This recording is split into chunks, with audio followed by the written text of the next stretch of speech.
अस्सलाम वालेकुम। मैं आप सबको खुशामदीद कहती हूँ। हम लोग अक्सर कंफ्यूज रहते हैं कि एडवोकेट, सॉलिसिटर, अटॉर्नी ये कौन होते हैं और क्या करते हैं। हम लोग ज़्यादातर इनको एक ही कैटेगरी में डाल देते हैं और इन सब के लिए हम लॉयर का ही लफ्ज़ इस्तेमाल करते हैं।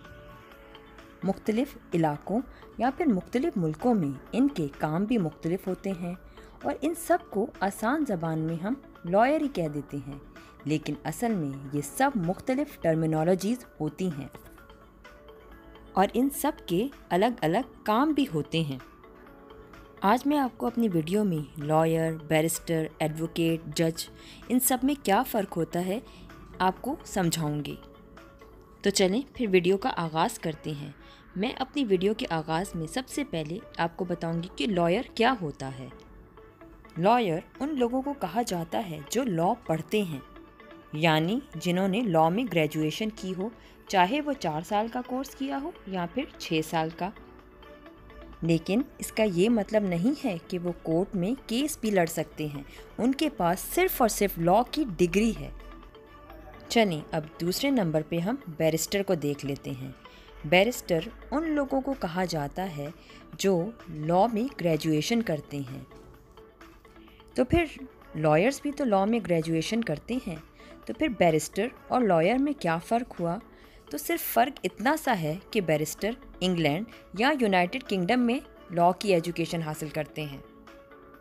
यानी हम कह सकते हैं कि दोनों का मतलब एक ही है, लेकिन मुख्तलिफ इलाक़ों में इनके मुख्तलिफ नाम हैं। जैसे हम कहते हैं कि Mohammad Ali Jinnah was the youngest barrister of India, क्योंकि उन्होंने अपनी लॉ की एजुकेशन इंग्लैंड से हासिल की थी, ना कि इंडिया से, इसलिए उन्हें बैरिस्टर कहा जाता है। इसी तरह गांधी को भी बैरिस्टर कहा जाता है क्योंकि उन्होंने भी अपनी लॉ की डिग्री इंग्लैंड से हासिल की थी। इसी वजह से लॉयर और बैरिस्टर दोनों अपने क्लाइंट्स के केस कोर्ट में नहीं लड़ सकते, क्योंकि इनके पास सिर्फ लॉ की डिग्री है, इनको प्रैक्टिस की इजाज़त नहीं है। आप कोर्ट में केस तब ही लड़ सकते हो जब आप एडवोकेट बन जाते हो। अब एडवोकेट कैसे बना जाता है, चलें देखते हैं। सबसे पहले तो आपको लॉ की डिग्री हासिल करनी होती है, तो आप लॉयर बन जाते हो। इसके बाद आपको बार काउंसिल के एग्ज़ाम्स देने होते हैं। उनको क्लियर करने के बाद आपको इनरोल होना पड़ता है। फिर आपको लाइसेंस मिलता है कि आप प्रैक्टिस कर सकते हैं लॉ की, और इसके बाद आप एडवोकेट बन सकते हैं। यानी अब आपको लाइसेंस मिल गया है कि आप कोई भी केस कोर्ट में लड़ सकते हैं। अब हम देखते हैं कि सॉलिसिटर्स कौन होते हैं। ज़्यादातर सॉलिसिटर्स कोर्ट में जाते नहीं हैं, बल्कि उनके अपने भी एडवोकेट्स होते हैं। ये ज़्यादातर तनाज़ात को ख़त्म कराने की कोशिश करते हैं, एक्सपर्ट एडवाइस देते हैं और रोज़मर्रा के मामलात जैसे घर बेचना है, लेना है, वसीयत के काम हैं, उनमें आपको एडवाइस करते हैं। अब हम देखते हैं कि एडवोकेट जनरल कौन होते हैं और इनकी क्या जिम्मेदारी होती है। हर स्टेट के गवर्नर अपनी स्टेट के लिए एडवोकेट जनरल नामज़द करते हैं।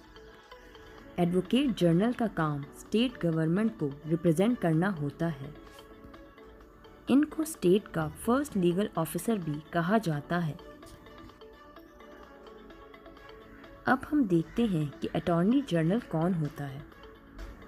अटॉर्नी जनरल का काम सेंट्रल गवर्नमेंट को रिप्रेजेंट करना होता है।